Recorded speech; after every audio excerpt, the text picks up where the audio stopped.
నిన్న మీరు చూడొచ్చు, ఢిల్లీకి పోయిండు రేవంత్ రెడ్డి గారు, ఆయన ప్రభుత్వం మొత్తం. ఒక ముఖ్యమంత్రి ఢిల్లీకి పోతే, ఒక నాయకుడు, దమ్మున నాయకుడు ఢిల్లీకి పోతే ఏం చెప్పాలా? బీసీ రిజర్వేషన్ల విషయంలో పోతున్నా, నేను తీసుకునే వస్తా అని చెప్పాలి. కేసీఆర్ ఎట్లా చెప్పిండు? నేను ఆంధ్రప్రదేశ్ నుంచి పోతున్న ఢిల్లీకి, తిరిగి తెలంగాణలోనే కాలు పెడతా అన్నాడా లేదా? తెచ్చిండా లేదా? ఒక గది దమ్మున నాయకుడు చేసే పని. మరి రేవంత్ రెడ్డి గారు ఏమన్నారు? నేను చేస్తా, ఇది చేస్తా, అది చేస్తా అని పోయిండు. ఇక ఆడ ఉపన్యాసాలు, వీళ్ళు ఒకరికి మించి ఒకరు మైకులు. ఒక ఆయన ఎమ్మెల్యే సాబ్ మాట్లాడుతూ నేను చూస్తూ ఉన్నా, మోడీ గారిని వంగబెట్టి గుద్దుతూనే వస్తాయి రిజర్వేషన్ అని కూడా అంటాడు. ఈ గుద్దుడేంది, తన్నుడేంది, ఈ పని గడబోతారు ఎవడన్నా పోయి. ఇవాళ ఏం సాధించారు మరి? బీసీలకు మీరే చెప్పారు కదా, కామారెడ్డిలో బీసీ డిక్లరేషన్ అని పెట్టి మీరే చెప్తిరి 42% రిజర్వేషన్ ఇస్తాం. ఏది ఓన్లీ ఎలక్షన్లలో కాదు, విద్యల, ఉద్యోగాలల్లా, ప్రభుత్వ కాంట్రాక్ట్లల్లా, రాజకీయంలో, నాలుగిట్లా 42% రిజర్వేషన్ ఇస్తాను నువ్వే చెప్పినావు. ఆ రోజు నువ్వు చెప్పలే కదా బీసీ డిక్లరేషన్లో? రాహుల్ గాంధీ ప్రధానమంత్రి అయితేనే ఇస్తా అని చెప్పినావు ఆ రోజు. ఆ రోజేమో అందరికీ మీరు ఓట్లు వేయండి బీసీలందరూ, నేను 42% రిజర్వేషన్ ఇస్తా అని చెప్తివి. అదొక్కటే మాత్రమే కాదు, ఇంకేం చెప్పిండు? బీసీ సబ్ ప్లాన్ తెస్తా, చట్టబద్ధత తెస్తా, ఒక్కొక్క రూపాయి ప్రభుత్వం ఖర్చు పెడితే అలా 42% బీసీలకు పోయేటట్టు చట్టబద్ధత తెస్తా అని చెప్పినావు. చేసినావా మరి? నీ చేతుల పని కదా అది. సరే, రిజర్వేషన్లు అంటే నీ చేతులు లేవనుకుందాం, ఢిల్లీలో చేతులు ఉన్నాయి అనుకుందాం ఒక్క నిమిషానికి. మరి నీ చేతుల బీసీ సబ్ ప్లాన్ ఉన్నది, సంవత్సరానికి 20,000 కోట్ల బడ్జెట్ పెడతా అన్నాడు బీసీలకు. 2 బడ్జెట్లు అయిపోయినాయి, 2 కలిపి కూడా 20,000 కోట్లు పెట్టలే, ఖర్చు అయితే 10,000 కోట్లు కూడా పెట్టలే. మరి ఏమైనా 1,00,000 కోట్ల బడ్జెట్, 5 ఏళ్లలో 1,00,000 కోట్లు బీసీలకు పెడతానన్న బడ్జెట్ ఏడవైంది? అది నీ చేతుల్లోనే ఉంది కదా, అది పెట్టాడు. 42% కాంట్రాక్టు, 42% కాంట్రాక్టు ఎవరకు? బీసీలకు ఇస్తా అన్నాడు. మరి మీ పరిగిలో కాంట్రాక్ట్లు అవుతున్నాయి, ఆదా రోడ్ వర్క్లు అదో ఇది అవుతాయి కదా. 42% వచ్చినాయా బీసీలకు? రాష్ట్రంలో ఎక్కడైనా వచ్చినాయా? మరి ఇవన్నీ అయితే నీ చేతిలో ఉన్నాయి కదా. ఒక జీవో ఇస్తే అయిపోతుంది కదా, అసెంబ్లీ పెట్టి బీసీ సబ్ ప్లాన్ పాస్ చేయొచ్చు కదా, బడ్జెట్లకి 20,000 కోట్లు ఇవ్వచ్చు కదా. ఇవేవి ఇయ్యడంట, ఇక్కడ ఆయన చేతులున్నాయేమో ఇయ్యడంట. కానీ ఢిల్లీకి పోయి రిజర్వేషన్లు సాధిస్తాను పోయిండు. అట్లా కూట్ల రాయిది అనేవాడు ఏట్ల రాయిదిస్తాను పోయిండంట. అయితే ఇళ్ళతోని అమ్మకు అన్నం పెట్టినాడు, చిన్నమ్మకు బంగారు గాజులు చేస్తాడా? అంటే ఇంత విచిత్రమైన మనిషి. ఇంకా గమ్మత్ ఏంటంటే ఆడపోయి మళ్ళీ కేసీఆర్ తిట్టుడు. ఢిల్లీకి పోయి రేవంత్ రెడ్డి గారికి ఒక సమస్య ఉన్నది, ఖచ్చితంగా ఉన్నది ఆయనకు. కేసీఆర్ పేరు తీసుకోకుండా ఉపన్యాసం చెప్పాడు ఆయన. మీరు చూడుర్రి, పాపం కేసీఆర్ గారు ఏమన్నాడు? ఆయన 20 నెలలు ఆయన పని ఆయన చేసుకుంటాడు, ఆరోగ్యం మీద కొద్దిగా డీలా పడేది, మంచిగా చేసుకునే ప్రయత్నంలో కేసీఆర్ గారు ఉన్నారు. ఈయన రోజు అది ఎక్కడైనా సరే, ఢిల్లీ అయినా అసెంబ్లీ అయినా ఏడ మాట్లాడినా నిద్రలో కూడా కలవరిస్తున్నా, నా డౌట్. వాళ్ళ భార్యను అడగాల మరి, నిద్రలో కూడా కలవరిస్తున్నా ఏం పేరు? కేసీఆర్ పేరు. అంటే ఎంత ఫోబియా పట్టుకుందంటే, ఎందుకింత భయం నీకు? నువ్వు ముఖ్యమంత్రి కావాలనుకున్నావు, అబద్ధాలు చెప్పినావు, 420 అడ్డమైన హామీలు ఇచ్చినావు, ప్రజలు నమ్మినరు, ఓటేసిర్రు, నీకు అవకాశం ఇచ్చిర్రు, పని చేయి. 6 గ్యారంటీలు అన్నావు, పని చేయి. ఎందుకు ఈ డ్రామాలు? నేను అడుగుతా. బీసీలను మోసం చేస్తున్నావు రేవంత్ రెడ్డి, నువ్వు డ్రామా చేస్తున్నావు అన్నా అంటే నన్ను తిడతాడు నిన్నాడు. నీది డ్రామా, నీ పేరే డ్రామా. ఎవరది డ్రామా? నేను అంటున్నా ఇవాళ రేవంత్ రెడ్డి గారు, రాహుల్ గాంధీతో నీ దోస్తీ ఒక పెద్ద డ్రామా, మోడీ గారితో నీ కుస్తీ ఇంకా పెద్ద డ్రామా, చంద్రబాబుతో నీ దోపిడి, చంద్రబాబు చేస్తున్న జలదోపిడీ విషయంలో నువ్వు ఫైటింగ్ చేస్తున్నట్టు చేసుడు అది పెద్ద డ్రామా, నీ మేనిఫెస్టో ఒక పెద్ద డ్రామా, నీ డిక్లరేషన్ దానికంటే పెద్ద డ్రామా, అన్నిటికీ మించి అసలు నువ్వు కాంగ్రెస్ పార్టీలో ఉంటావని నమ్మించుడే దానికంటే పెద్ద డ్రామా.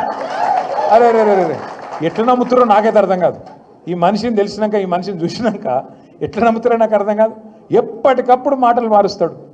ఖుల్లా చెప్తున్నాడు ఆయన, నేను మోడీ గారు స్కూల్లో చదివినా, చంద్రబాబు కాలేజీకి పోయినా, ఇవాళ రాహుల్ గాంధీ కాడ ఉద్యోగం చేస్తున్నా. అంటే రేపు ఇంకెటన్నా మిగతా అని చెప్తున్నట్టే కదా లెక్క. ఎటు సందు దొరికితే అటు పోతా. ఒక సిద్ధాంతం లేదు, ఒక నిబద్ధత లేదు, ఏది లేదు. అందుకే నేను అనేది, అందరికీ అన్ని విషయాలు అర్థమైనాయి. ఇవాళ రైతులకు అర్థమైనాయి, మహిళలకు అర్థమైనాయి, పిల్లగాళ్ళకు అర్థమైనాయి. 2 లక్షల ఉద్యోగాలు అన్నాడు, వచ్చినాయా 2 లక్షలు? వాళ్ళు కుల్లా తిడుతున్నారు. ఉన్నాకాకమన్న జాబ్ క్యాలెండర్కు దినం పెట్టిండ్రు అక్కడ, ఏది చిక్కడపల్లి లైబ్రరీ కాడ.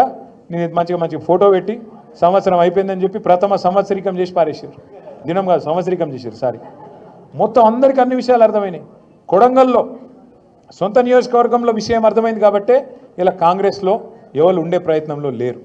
నేను మీ అందరినీ కోరేది ఒకటే, మీ అందరికి చెప్పేది ఒకటి మనసుకి ఎక్కించుకోండి. పెద్దలు ఒకటే చెప్తారు, ఎక్కడ కోల్పోయిన దాన్ని అక్కడనే దేవులాడుకోవాలి, అక్కడనే వెతుక్కోవాలి. ఇవాళ మనం పరిగిలో కోల్పోయినాం. మీరు ఇంకేదో నేల విడిచి సాము చేసి పక్కన కొడంగల్ పోయి యుద్ధాలు చేసేదేం లేదు. మీరు పరిగోళ్ళు మీరు ఎట్లయితే ఇందాక మహేష్ అన్న చెప్పిండో, మేము 30 ఏళ్ళకెళ్ళి మొత్తం జెడ్పీటీసీలు ఎంపీపీలు గెలుస్తున్నామని చెప్పిండు. మీరు ఒక్క పని చేయండి. సురేందర్ బాధపడ్డాడు, మల్లేష్ బాధపడ్డాడు, పోలీసుల జాస్తి ఎక్కువైంది, జులుం ఎక్కువైంది, ట్రాక్టర్లు గుంజుకపోతాను, జేసీబీలు గుంజుకపోతాను. నేను మీ అందరికి చిన్న ఉపాయం చెప్తే అది ఫాలో కానీ అంతే. రేపు ఎన్ని మండలాలు ఉన్నాయి నీకు? 7 మండలాలు ఉన్నాయి, ఒక మున్సిపాలిటీ ఉంది మీకు. 7 మండలాలు ఉంటాయి, 7 జెడ్పీటీసీలు ఉంటాయి, 7 ఎంపీపీలు ఉంటాయి. మీరు ఒక పని చేయండి. 7 మండలాల్లో మీరందరూ ఎక్కడోళ్ళు అక్కడ గట్టిగా పనిచేసి 7 జెడ్పీటీసీలు గెలిపిండ్రి, 7 ఎంపీపీలు గెలిపిండ్రి. తెల్లారి నుంచి మహేష్ అన్న చుట్టూ తిరుగుతారు అధికారులు. అన్న మీ గవర్నమెంటే వస్తుంది, దండం పెడతారు, రేపు మళ్ళీ పోస్టింగ్ ఇవ్వాలి, నాకు ఎట్లనే చేసి మళ్ళీ సబితక్క దగ్గర తీసుకపో, కేసీఆర్ సార్ దగ్గర తీసుకపో, నాకు మంచి పోస్టింగ్ ఇప్పి ఈ 2-3 ఏళ్ళు నేనే ఉంటా మీకు మొత్తం మీ కార్యకర్తలను కంటికి రెపలా కాపాడుకుంటా అని మీ చుట్టూ తిరగకపోతే రాజకీయం మొత్తం మీరు వచ్చి నన్ను పట్టుకోండి. మీరు చేయాల్సింది ఏంది? క్యా కర్నా ఆప్ లోగోं को? గట్టిగా గుద్ది గెలవాలి, గెలిపియాలి కాదు, గుద్ది గెలవాలి. ఈ ఎలక్షన్ మీ ఎలక్షన్. మొన్న మహేష్ అన్న కోసం మీరు కష్టపడ్డారు, ఇలా మహేష్ అన్న మీకోసం కాలికి బల్పం కట్టుకొని 7 మండలాలు తిరుగుతాడు. మహేష్ అన్నతో పాటు సబితక్కతో పాటు మేమందరం కూడా మీకు అండగా నిలబడతాం. మీకు పార్టీ వైపు నుంచి పూర్తి సహాయ సహకారాలు మేము అందిస్తాం. ఇక్కడ 5 ఏళ్ళకు ఒకసారి మీకు వచ్చే మోక గిది. ఇలా వాడు కాంగ్రెస్ వాడు మోసం చేయొచ్చు రిజర్వేషన్లు అని చెప్పి, ఇంకొక రకంగా చేయొచ్చు. నేను మీకు మాటిస్తా ఉన్నా, పరిగిలో తప్పకుండా సామాజిక న్యాయం చేస్తూ ఎక్కడికక్కడ బలహీన వర్గాలకు పెద్దపీట వేస్తూ మీకు వాళ్ళు చెప్పే 42% కంటే ఎక్కువ ఇచ్చుకునే బాధ్యత పరిగిలో కానీ ఇంక ఇతర నియోజకవర్గాల్లో కానీ స్థానికంగా మనది అని చెప్పి కూడా నేను విజ్ఞప్తి చేస్తా ఉన్నా. మీరు చేసేది ఒక పని, మీరు దయచేసి నేల విడిచి సాము చేయకండి. చాలామంది మన నాయకులు ఎట్లుంటారంటే, చాలామంది నేను మండల నాయకుడిని, నేను జిల్లా నాయకుడిని, నేను రాష్ట్ర నాయకుడిని కాబట్టి నేను మొత్తం తిరుగుతా అంటారు. మొత్తం తిరుగుతా నడవదు. ముందు ఇంట గెలిచి రచ్చగెలువు. ఫస్ట్ నీ డబ్బా, నీ బూత్ ఏదైతుందో అందులో మెజారిటీ చూపెట్టు. నువ్వు రాష్ట్ర నాయకుడు కావచ్చు కాక, కానీ ఫస్ట్ నీ ఊరు సర్పంచ్ని ఎంపీటీస్ గెలిపించుకుంటేనే కదా నీకు కదరు ఉండేది. నువ్వు అది చేయకుండా నేను మొత్తం దేశం తిరుగుతా, నేను మొత్తం రాష్ట్రం తిరుగుతా, నేను వికారాబాద్ జిల్లా అంతా చుట్టుకొస్తా, ఏమద్దు. నీ ఊళ్ళో నువ్వు ఎంపీటీస్ గెలిపి, సర్పంచ్ గెలిపి, నీ బూత్ల మెజారిటీ తీసుకురా, అప్పుడే నువ్వు దార్కార్ లీడర్ అని నేను ఒప్పుకుంటా. లేకపోతే మాత్రం ఎన్ని డైలాగులు కొట్టినా లాభం లేదని నేను కూడా అనుకోవాల్సి వస్తుంది. మీరు పరిగిలో నాకు తెలుసు మొదటి నుంచి పటిష్టంగా పార్టీ ఉన్నది. కాంగ్రెస్ పార్టీ మీద ప్రజల్లో విపరీతమైన కోపం ఉన్నది. మీరు గట్టిగా అనుకుంటే, మీరు గట్టిగా తలుచుకుంటే ముమ్మాటికి రైతులు, మహిళలు, యువకులు, మైనారిటీలు, మన లంబాడా సోదరులు, దళితులు ప్రతి ఒక్కరు కూడా మనకు ఓటు వేయడానికి సుముఖంగా ఉన్నారు. మీరు పోయి అడగాలి, కూర్చోవాలి. ఆయన ఇక మనోళ్ళు ఎట్లా చేస్తారు, ఎలక్షన్ రాగానే పాంప్లెట్ పట్టుకొని ఇట్లా వారేసి అట్లా పోతారు. గై నడవై. ఇప్పుడు మీరు ఆపోజిషన్లు ఉన్నారు, కూర్చోవాలి, ముచ్చట పెట్టాలి, బుదిరకియాలి. అవసరమైతే మన పాత ఏమైనా చిన్న మన వైపు నుంచి ఏమైనా తప్పులు జరిగితే కడుపులో తల పెట్టాలి, అల్మించుకోవాలి. అట్లుండాలి. కానీ ఇట్లా వరేసి స్టైల్గా ఆయా తమి ఓటై నై చెల్తా పద్ధతిగా. ఎందుకంటే వాడు కాంగ్రెస్ వాడేమో పైసలు ఇస్తాడు, వాడు అడ్డగోలు పైసలు పంచుతాడు. వాళ్ళు విపరీతమైన పైసల సంపాదన మీద బిజీగా ఉన్నారు. వాడు ఇష్టం ఉన్నట్టు చల్లుతాడు. మరి మనం కొట్లాడాలంటే కనీసం ప్రజల ప్రేమ మనకు ఉండాలన్నా లేదా? కొద్దిగా టైం తీసుకోండి, కొద్దిగా ఒళ్ళు వంచుండ్రి. ఇంతకుముందు మా తమ్ముడు చెప్పినట్టు నిజమే, నేను ఒప్పుకుంటా.